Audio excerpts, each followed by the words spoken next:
Today. Hope everybody's having a good day so far. Elementals here for Elementals Gaming, the positive place on the internet where you can make the most out of your games, hobbies, and more. Whether they're giving you a lot of fun or giving you a lot of happiness, come hang out, find a little bit of joy in meeting a new face or two, and see if other people can take a crack at what you're having trouble with or having fun with. Either way, I'm here for the peoples.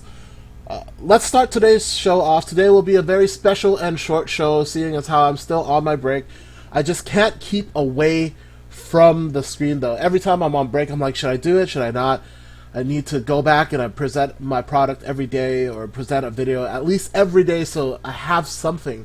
But, I mean, other than freaking out about this all the time, I decided, why don't I just do a short post about something that I've been thinking about lately, which is video game consoles.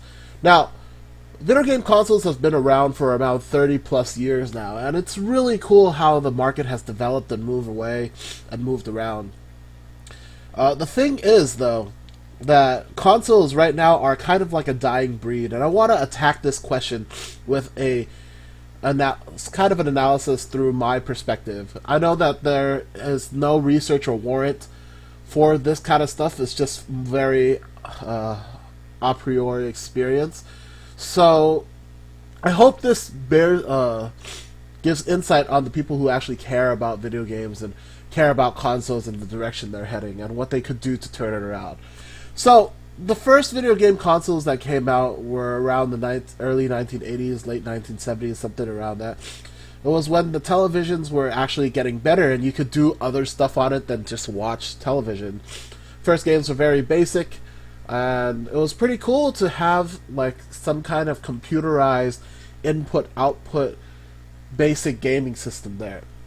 Those rules were very rigid, very non-variable, and widely successful because nobody has ever seen anything like it before. The type of interaction that you could get with your television set is amazing at that time. So that in and of itself was enough to launch video games into a new era. Now fast forward a little, where the Nintendo Entertainment System came out for a little bit, and they're starting to pick up a lot of steam.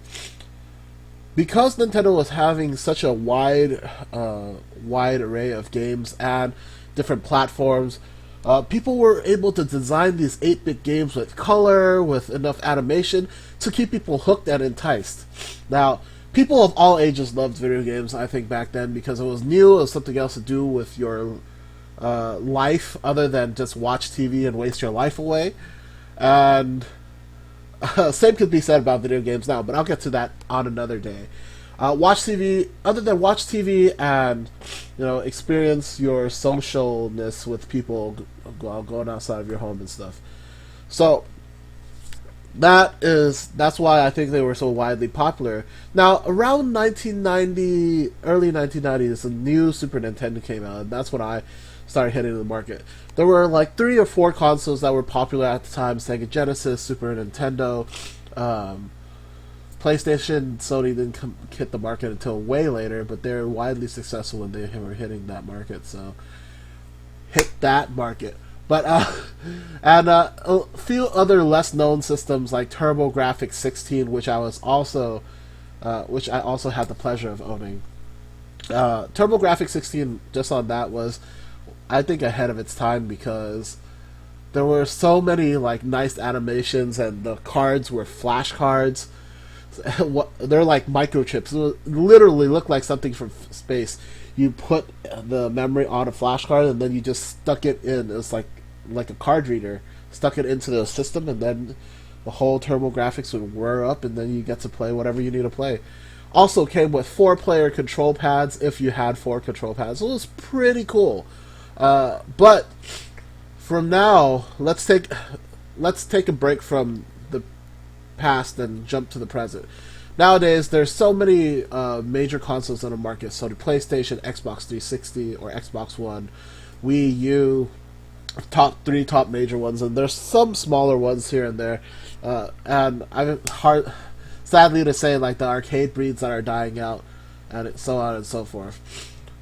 But there are a lot of systems here. Let's take a look at the major ones. And I read an article lately that said that the consoles are not doing as well as they should be because they have all this capability in it now. But what can you really do with it besides video games? Everybody is actually making a console to be a TV box instead of an actual gaming system. And herein lies a little bit of the problem. Because of the amount of development and research and technology that goes into these boxes, the console games and the consoles have raised in price quite a bit. I'd say the most affordable one for me now, because I'm a cheap bastard, would be the Wii U. Not to say that everybody who buys Wii U is cheap, but it's the most affordable one. It's moderately priced at $300 instead of the $400 or $500 that other consoles are selling for on the market. And I think the Wii U has set the standard for base price, like quality akin to the price, and all this other stuff. So it's actually pretty good. I had the opportunity to pick one up recently, and I love it. It reminds me of that fresh console feeling that I had so long ago when I first got my Super Nintendo. Now, the price discrepancy was a little off. The Super Nintendo I got for $75 new at a wholesale store that has long been out of business. But the Wii U, even though it's 2 years old, I believe, 2 or 3 years old, it's still priced at $300. When I bought the Super Nintendo when it was 2 or 3 years old, it was only priced at $75. Then the launch price was only like $99 or $110, and that included the game. So with all that combined, the way that the consoles are shifting now are the prices actually have tripled over the last 10-15 years, I believe. Yeah, it feels like 10-15 years, and it's just for the rate of inflation. But the people who buy video games are people, the younger generation, like college students, kids' parents. So the people who are investing a lot of money in the video games are actually, they don't make that much money. That's why you see so many video game companies starting to do microtransaction video games, such as like Candy Crush Saga and everything else, because that actually makes the most amount of money. If you have 1 million kids spending all their allowance on playing Candy Crush, you'll make a ton more money than having like 250,000 kids buy like a Wii U, or 250,000 kids buy like a PS3 or PS4. So that's how the market is turning into right now.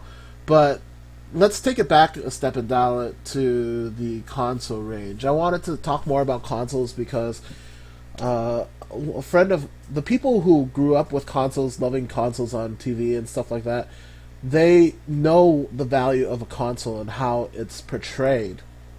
For me, I feel like a console is something that it's not a necessity, but it's something that I want to have. It's like a luxury item. It helps you like relieve stress when you play games and have your hobbies on it and so on and so forth. So it's a pretty important item to me, even though it's like a luxury item. Now the necessity of it comes and goes with the person's interests and etc. But for people who, and I'm a strong believer that people need hobbies, so I would say that consoles might be a necessity to some, but a luxury to others. It's a luxury item that's sometimes needed to fill up the space that you have, time and space that you have, because unless you're going really far with your career and love your career to know, and like absolutely love working in your job and stuff like that, you're probably going to have a lot of free time or a lot of downtime which you want to fill up.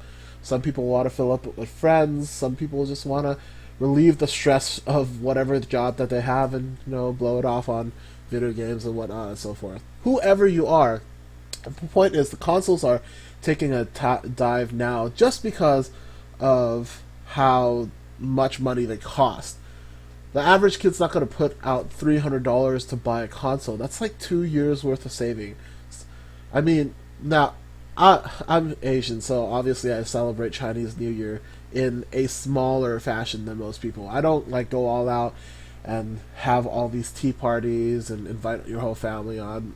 I'm pretty low key Lunar New Year celebration, Lunar New Year celebrator.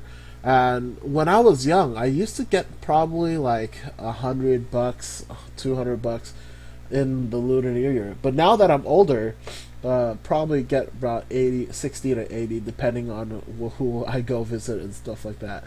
So, and that is over the course of the entire New Year, right? So when I was young, every year I'd probably get 1 or 200 from like everybody that came and gathered and pay their respects to my grandmother and etc.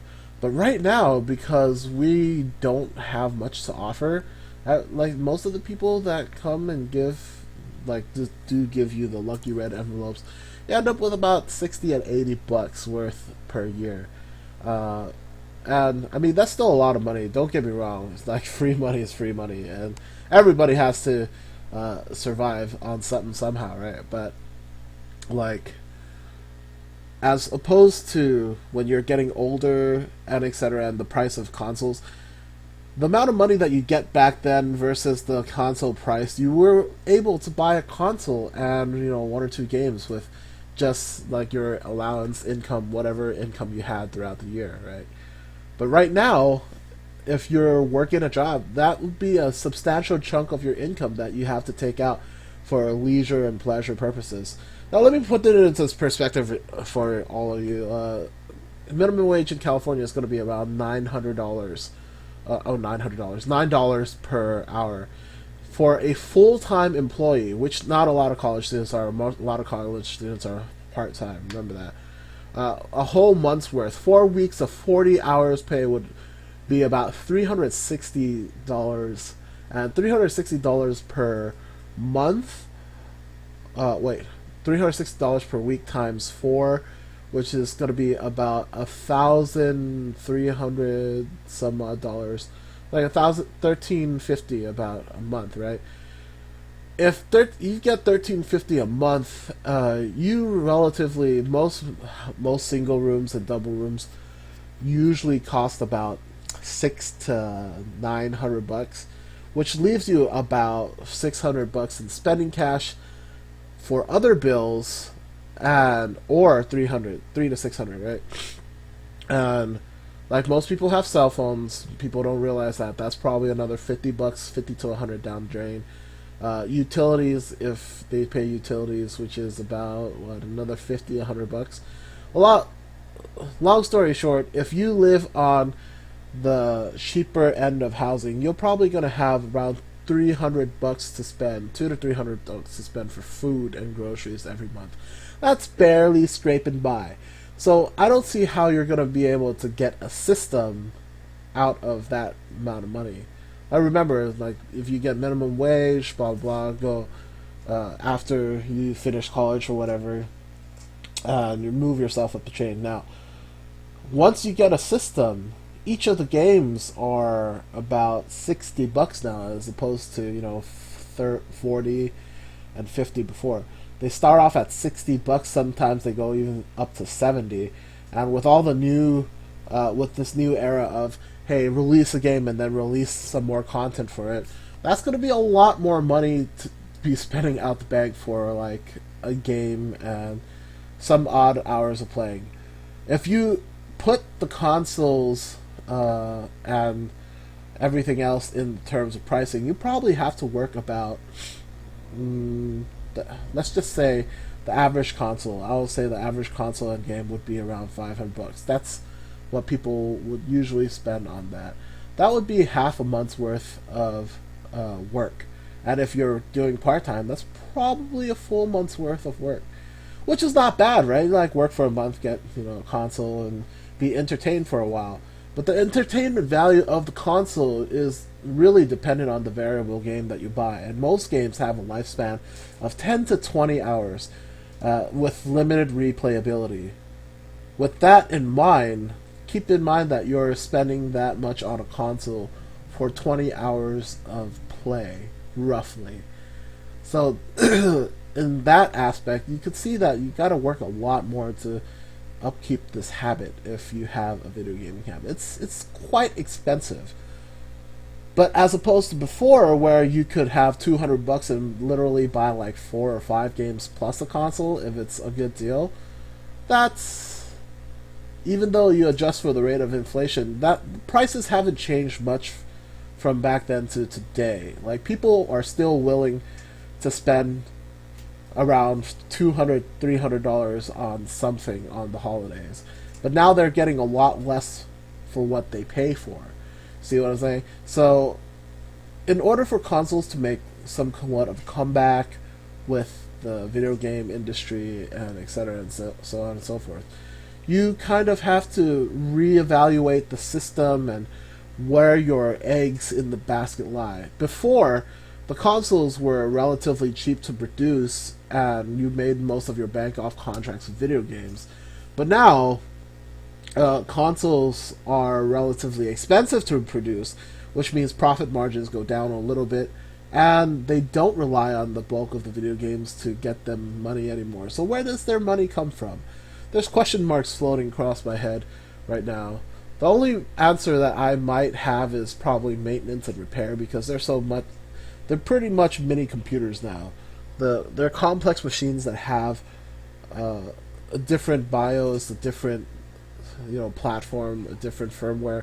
So it's hard for people to know what's exactly wrong with it unless they send it in and get it fixed itself. And sometimes, if you can't get it fixed, that's probably a whole new console altogether, which is the killer of dreams for most people who enjoy this type of hobby. So, what have we learned so far? Or what have I covered so far? First thing first is consoles are much more expensive now than back then, but they cost the same because of the price of inflation within the last 20 years, right? However, people aren't willing to spend the money, that amount, because that's still a pretty big amount. If you put it into perspective, people still are willing to spend $300 now, and it's the same as like 20 years ago. People are still willing to spend $300 back then, even though $300 back then probably feels like $500 now. Because I would say the minimum wage only increased by about, what, $3 over the last 20 years? Maybe a little more. I remember it being at $6.75 for the longest time. But now it's up to 9. It's steadily increased to 8. Now it's going to be 9 soon. So, with all that being said, and all the money that's starting to flow around, you can see that prices are going up, while people acquiring money is going down. People who are very frugal with their money will probably be able to, find a place and be okay depending on what they spend it on and etc. But for the most part, if you're looking to make money and you're looking to, like, for the youths out there right now, like, that are getting out of college and etc., if you're looking to make money and you just graduated and stuff, you actually have not a lot of places to go before you end up with a retail job or like deciding to go back to school. Most people take probably like 6 months to a year to figure out what they did.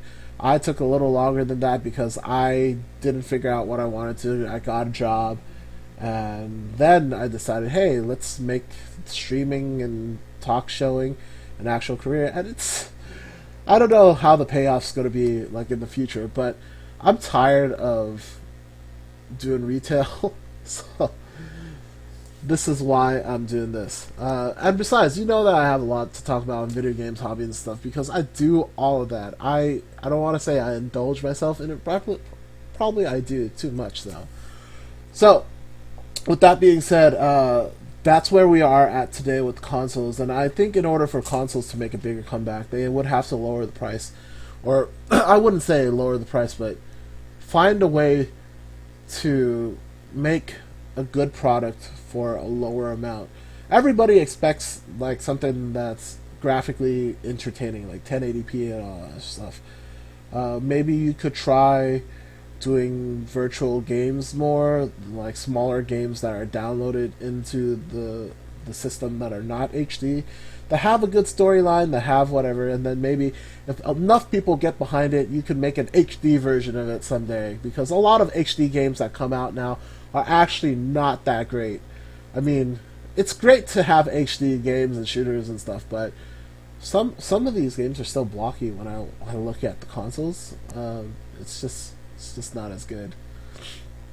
Which brings me to where video games are heading now. Video games that are where they're heading now are mostly in cell phones and computers. I think cell phones because they're actually taking over the arcade market. I didn't think about this too much before, but Candy Crush Saga is like an arcade game essentially, because once you run out of lives, you just put in a coin and you continue, kind of thing. Pretty much the same with everything.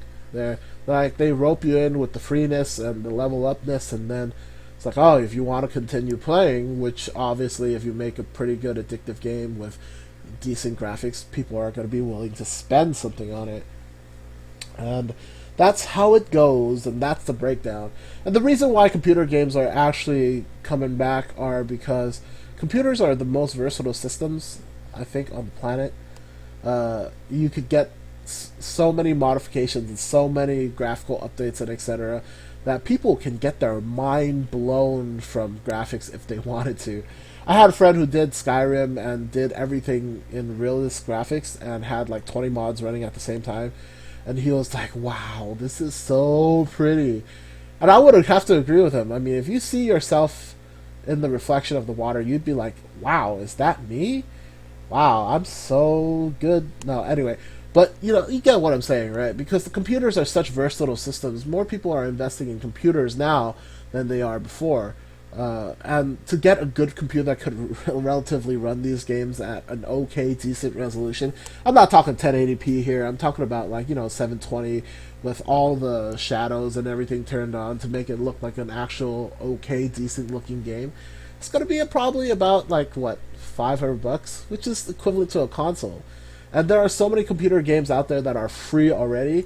The investment on a computer has more, face value. I wouldn't want to say face value. Face value is probably the same with consoles and computers. I would say more underlying value than a lot, because a lot of people can hook up computers to TVs and hook up controllers to computers. So ergo, console, right? That's where we're heading nowadays. I know this special edition has gone on for a little bit longer than I anticipated, but I really hope y'all enjoyed this tech talk with me, and I'm probably going to do more sooner or later.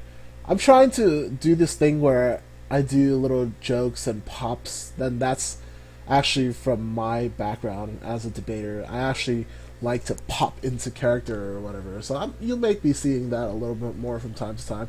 I'm just using what I know to try to make it out there. It's really big and crazy world. So let's bring today's show to a close. I hope you enjoyed this little tech talk and theory on consoles, and there's going to be much more coming sooner or later. So that's it. I'm still taking my break today. I might come back and think of a topic to talk about tomorrow, or I could start up the league matches again, because I'm feeling pretty ready to jump back in and do some ranks. I haven't even done poros for all the accounts yet, so that's pretty disappointing. But oh well, what do you expect to do if you're taking a break? I have been though doing Mario Kart a lot, so I'm not a Mario Kart master or anything, but I really like playing Mario Kart. It's one of the fun things. This is the first Mario Kart that I've gotten into since the Super Nintendo days, so it's pretty exciting for me. Alright, so with that being said, let's close out today's streams again, ×2, ×3, whatever. Until next time, keep on being that positive beacon of awesomeness that you guys and gals are. Continue to spread that joy and love and all that other stuff, and I'll see you next time.